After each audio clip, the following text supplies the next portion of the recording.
L'année 732 marque un tournant dans l'histoire de l'Europe. 20 années se sont écoulées depuis que les armées musulmanes ont franchi le détroit de Gibraltar et conquis la péninsule ibérique en quelques coups d'épée. L'Espagne wisigothique s'effondre comme un château de cartes. Les conquérants arabes et berbères, galvanisés par leur foi et attirés par les richesses du Nord, ne s'arrêtent pas aux Pyrénées. Le califat omeyyade de Damas règne sur un empire qui s'étend de l'Inde à l'Atlantique. Ses gouverneurs en Al-Andalus organisent raid sur raid vers le territoire franc. Ces expéditions ne visent pas seulement le butin, elles testent la résistance chrétienne, sondent les défenses, préparent peut-être une conquête définitive. En Gaule, la situation politique ressemble à un puzzle dont les pièces se battent entre elles. Le royaume franc se divise en rivalités intestines. Les Mérovingiens, ces rois fainéants, ont perdu tout pouvoir réel. Ce sont les maires du palais qui gouvernent vraiment. Charles, fils illégitime de Pépin de Herstal, vient de remporter une guerre civile brutale qu'il a établie comme maître de l'Austrasie et de la Neustrie. Mais son autorité reste fragile. Au sud, Eudes d'Aquitaine mène sa propre politique. Ce duc indépendant contrôle un territoire immense qui va de la Loire aux Pyrénées. Pour consolider sa position face aux Francs et aux musulmans, il multiplie les alliances hasardeuses. Il marie même sa fille Lampégie à Munuza, le gouverneur musulman de Cerdagne. Cette union scelle une alliance qui devait protéger l'Aquitaine des raids sarrasins. Mais les calculs politiques d'Eudes vont se retourner contre lui de la façon la plus dramatique. En 730, un homme change la donne. Abd al-Rahman ibn Abdallah al-Ghafiqi devient gouverneur de Cordoue. Ce guerrier expérimenté a participé aux premières conquêtes de l'Espagne. Il connaît la guerre, la diplomatie, l'art de mener les hommes au combat. Son ambition dépasse celle de ses prédécesseurs. Abd al-Rahman observe la situation au nord des Pyrénées avec l'œil du stratège. Il voit un royaume franc divisé, un duc d'Aquitaine isolé, des richesses considérables à portée de main. Les monastères de Tours et Poitiers regorgent d'or et d'objets précieux. Les villes franques n'ont pas subi de guerre depuis des décennies. Le gouverneur omeyyade décide de frapper fort. Il rassemble une armée considérable, des cavaliers arabes aguerris, des fantassins berbères habitués aux longs raids, des convertis locaux qui connaissent le terrain. Les chroniqueurs parlent de plusieurs dizaines de milliers d'hommes. Cette force représente l'effort de guerre le plus important jamais mené par les musulmans d'Espagne vers le nord. L'alliance entre Eudes et Munuza va servir de prétexte à l'intervention. Abd al-Rahman accuse le gouverneur de Cerdagne de trahison envers le calife. Il marche sur Cerdagne, écrase les forces de Munuza et tue le gouverneur rebelle. Lampégie, la fille d'Eudes, tombe entre ses mains comme prisonnière. Cette exécution n'est pas qu'un règlement de compte personnel. Elle envoie un message clair, aucune alliance avec les chrétiens ne sera tolérée. Abd al-Rahman entend unifier l'Espagne musulmane sous son autorité avant de lancer l'offensive décisive vers le nord. L'été 732 voit déferler la tempête. Abd al-Rahman franchit les Pyrénées à la tête de son armée. Cette invasion diffère des raids précédents par son ampleur et son organisation. Les musulmans ne viennent plus seulement piller, ils avancent comme une force de conquête méthodique. L'armée omeyyade remonte la vallée de la Garonne en semant la terreur. Dax tombe sans résistance. Les défenseurs de Bordeaux tentent de résister, mais leurs murailles cèdent sous l'assaut. La ville est mise à sac, ses habitants massacrés ou réduits en esclavage. Les chroniques parlent de milliers de morts. Eudes d'Aquitaine tente de stopper cette marée humaine. Il rassemble ses troupes et livre bataille près de la Garonne. Le choc est brutal mais inégal. La cavalerie lourde musulmane enfonce les lignes aquitaines. Les fantassins d'Eudes, mal équipés et démoralisés, se débattent sous les charges répétées des cavaliers arabes et berbères. La défaite d'Eudes est totale. Son armée se disperse aux quatre vents.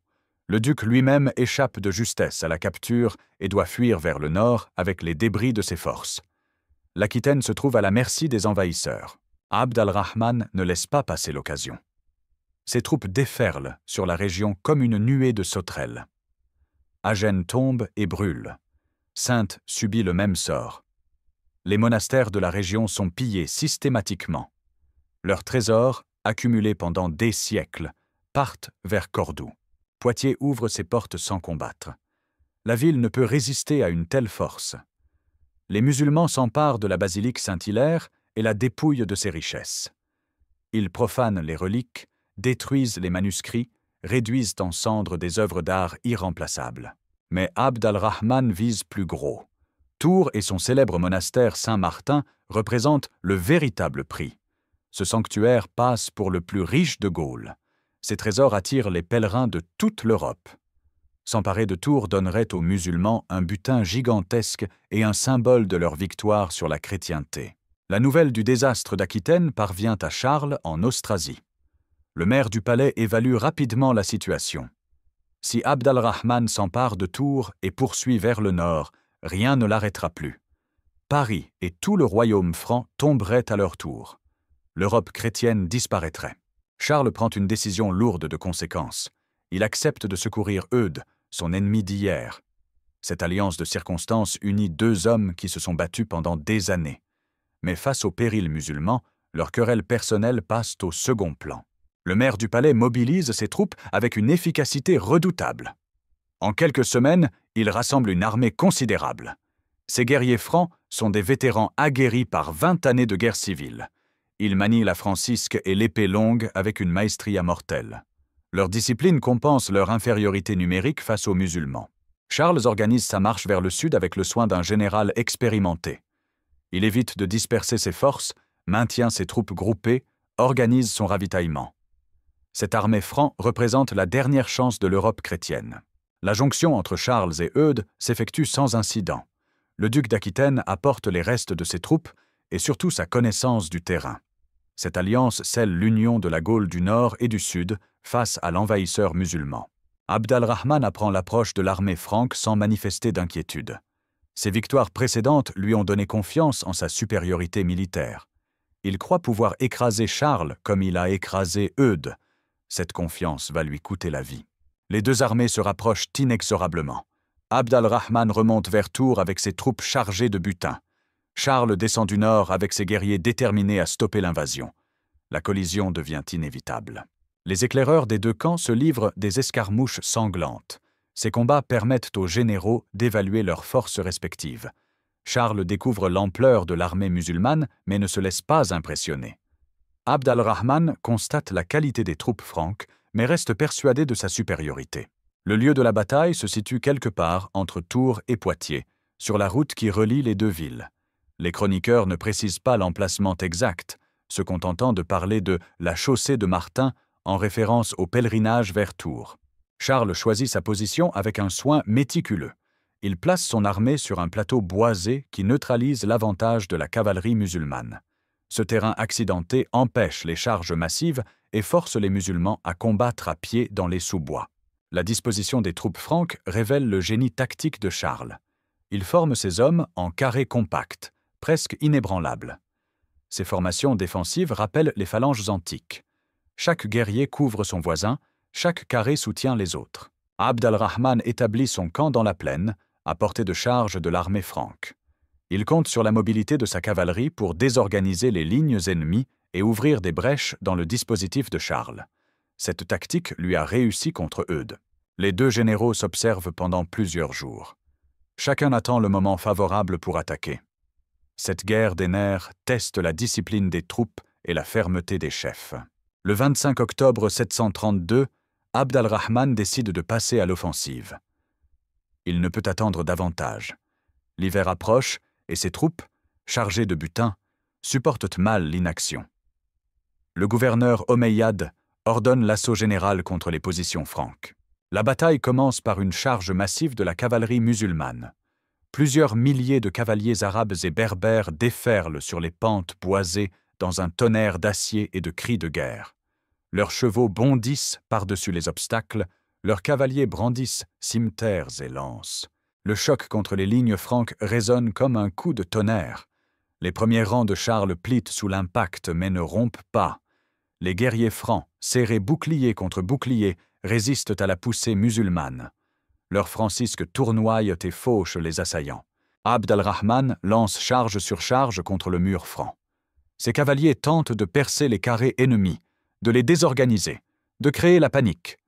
Mais Charles a prévu cette tactique. Ses hommes tiennent leur position avec une ténacité farouche. La bataille tourne au massacre. Les corps s'accumulent dans les sous-bois. Le sang rougit la terre d'octobre. les cris des blessés se mêlent aux hennissements des chevaux et au fracas des armes.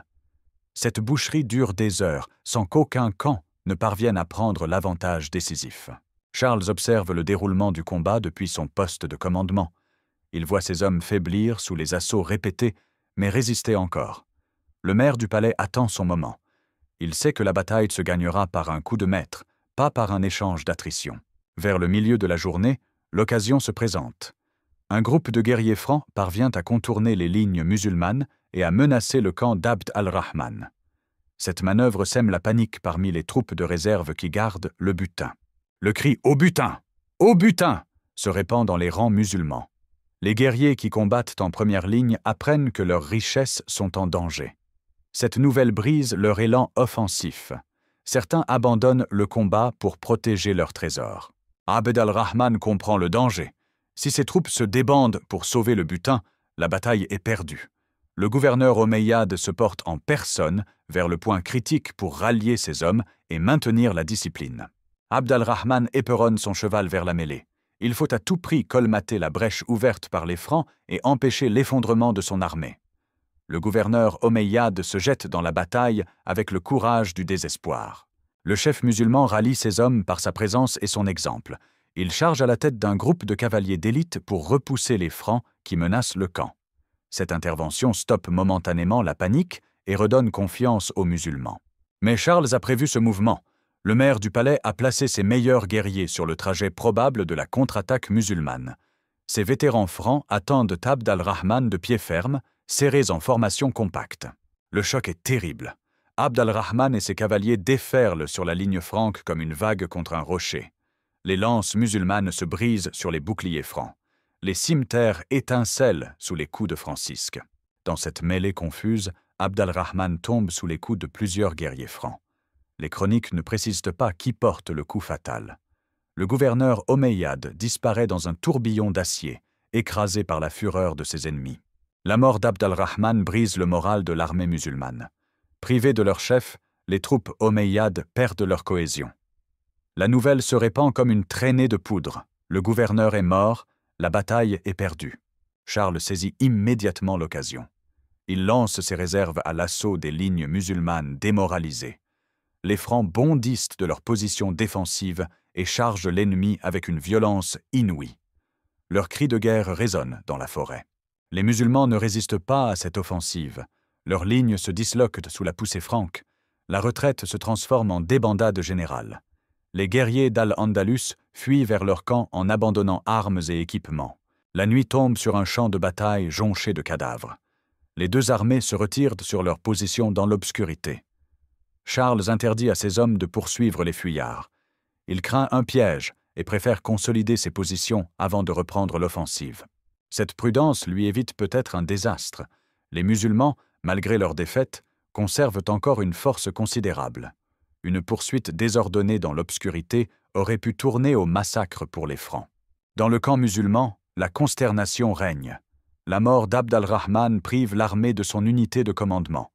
Les chefs berbères et arabes se disputent la succession. Certains veulent continuer le combat, d'autres prônent la retraite immédiate vers l'Espagne. Ces querelles de commandement paralysent l'armée omeyyade. Pendant que les généraux se disputent, les soldats perdent confiance. Beaucoup désertent pendant la nuit pour rentrer chez eux avec leur part de butin. Au matin du 26 octobre, Charles découvre le camp musulman vide. L'ennemi s'est retiré pendant la nuit en bon ordre, emmenant ses morts et une partie de ses blessés. Cette retraite nocturne marque la fin de l'invasion. Les musulmans remontent vers l'Espagne par la route qu'ils ont suivie à l'aller. Mais cette retraite ressemble plus à une fuite qu'à un repli stratégique. L'armée qui avait terrorisé l'Aquitaine s'effrite jour après jour. Charles ne les poursuit pas immédiatement. Il préfère consolider sa victoire et réorganiser ses troupes. Le maire du palais sait qu'une bataille gagnée ne suffit pas à chasser définitivement la menace musulmane. La victoire de Charles résonne dans toute l'Europe chrétienne comme un coup de tonnerre. Pour la première fois depuis 20 ans, une armée musulmane a subi une défaite majeure sur le sol européen. Cette nouvelle redonne espoir aux chrétiens d'Occident. Le pape Grégoire III salue Charles comme le sauveur de la chrétienté. Cette reconnaissance pontificale légitime le pouvoir du maire du palais et renforce son autorité sur les nobles francs. Charles peut désormais prétendre au rôle de protecteur de l'Église en Occident. Mais les conséquences de Poitiers dépassent le simple cadre religieux. Cette bataille marque un tournant dans l'équilibre des forces en Europe. L'expansion musulmane vers le nord se heurte désormais à la résistance organisée du monde franc. Eudes d'Aquitaine sort grandi de cette alliance avec Charles. Le duc comprend qu'il ne peut plus jouer cavalier seul face à la menace musulmane. Il accepte de reconnaître la suzeraineté franque en échange de la protection de Charles. Cette soumission de l'Aquitaine unifie pratiquement toute la Gaule sous l'autorité de Charles. Le maire du palais contrôle désormais un territoire qui va de la Manche aux Pyrénées. Cette unification lui donne les moyens de mener une politique cohérente face aux musulmans. En Espagne, la mort d'Abd al-Rahman provoque une crise de succession. Plusieurs prétendants se disputent le gouvernement de Cordoue. Ces querelles affaiblissent Al-Andalus et réduisent sa capacité d'offensive vers le nord. Les raids musulmans ne cessent pas immédiatement après Poitiers, mais ils perdent leur ampleur et leur coordination. Les gouverneurs successifs de Cordoue lancent encore des expéditions vers la Gaule, mais ces opérations restent limitées et défensives. Charles ne se contente pas de sa victoire défensive. Dès 733, il prend l'initiative et lance ses propres offensives vers le sud.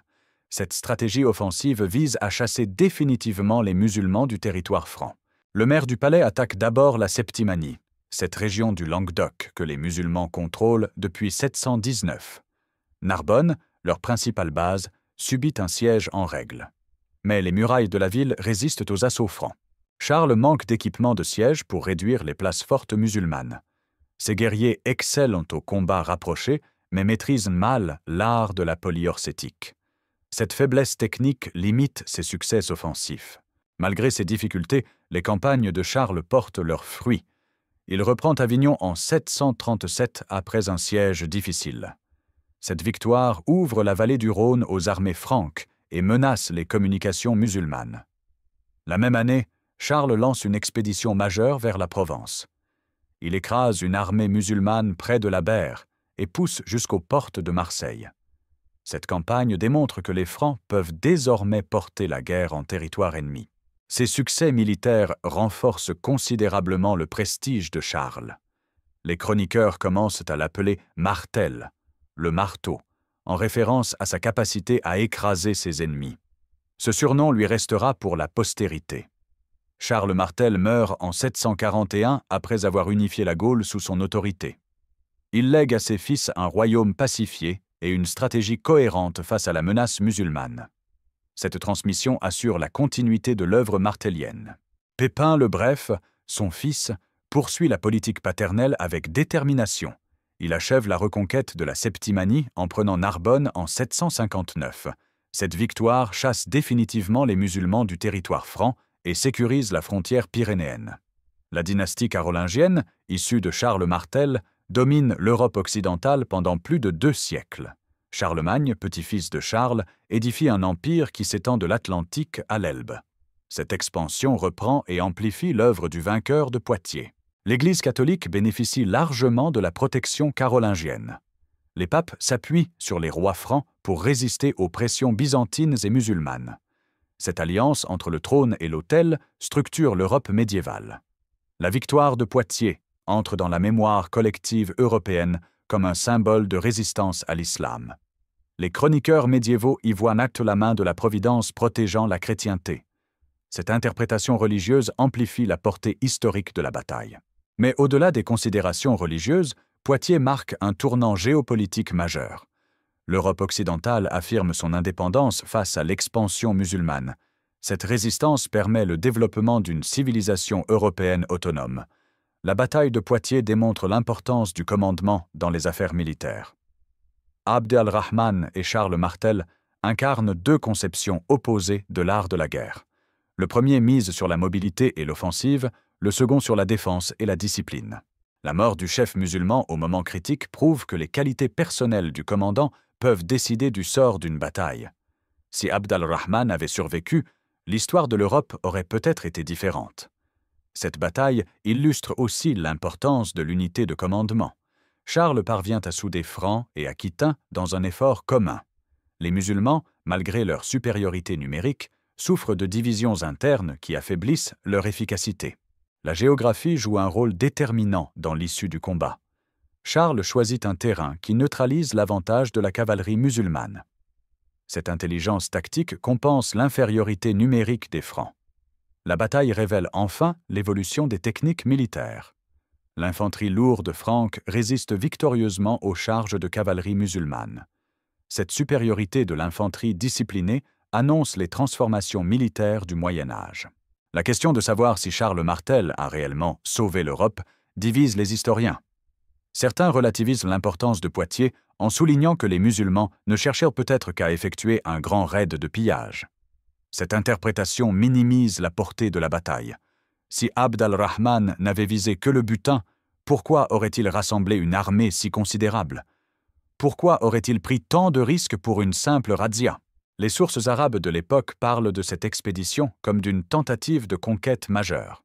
Le gouverneur Omeyyade voulait manifestement étendre la domination musulmane au nord des Pyrénées. Son échec a compromis durablement ce projet. D'autres historiens soulignent que la présence musulmane se maintient dans le sud de la France bien après 732. Narbonne reste entre leurs mains jusqu'en 759. Cette persistance prouverait que Poitiers n'a pas définitivement réglé la question. Mais cette objection ignore l'évolution du rapport de force après 732. Les musulmans passent de l'offensive à la défensive. Ils ne lancent plus d'expéditions majeures vers le nord et se contentent de défendre leurs positions acquises. La véritable importance de Poitiers réside dans son impact psychologique. Cette bataille brise le mythe de l'invincibilité musulmane et redonne confiance aux chrétiens d'Europe. Ce renversement moral prépare les reconquêtes ultérieures. 13 siècles après la bataille, Poitiers continue de nourrir les débats historiques et politiques. Cette persistance mémorielle prouve l'importance exceptionnelle de l'événement dans la conscience européenne. La figure de Charles Martel transcende les clivages religieux et nationaux. Chrétiens et laïcs, Français et Européens peuvent se retrouver dans la défense de l'indépendance continentale face à l'expansion extérieure. Cette bataille illustre un moment où l'Europe a failli basculer dans une autre civilisation. L'islam aurait-il apporté prospérité et tolérance, comme en Espagne andalouse, ou aurait-il étouffé les germes de la Renaissance et des Lumières? Le débat reste ouvert. Ce qui ne fait aucun doute, c'est que Charles Martel a changé le cours de l'histoire européenne. Sans sa victoire, l'Europe d'aujourd'hui serait profondément différente. Les cathédrales gothiques n'existeraient peut-être pas. La philosophie scolastique ne se serait pas développée. L'humanisme de la Renaissance aurait pris d'autres formes. Poitiers rappelle que l'histoire se joue parfois en une seule bataille. Quelques heures de combat un jour d'octobre 732 ont déterminé l'évolution de toute une civilisation. Cette leçon garde toute sa valeur dans notre monde où les équilibres géopolitiques restent fragiles. Le nom de Charles Martel résonne encore aujourd'hui comme celui du défenseur de l'Europe. Cette gloire posthume honore un homme qui a su transformer une menace mortelle en opportunité historique. Le marteau de Dieu a forgé le destin de tout un continent sur l'enclume de Poitiers.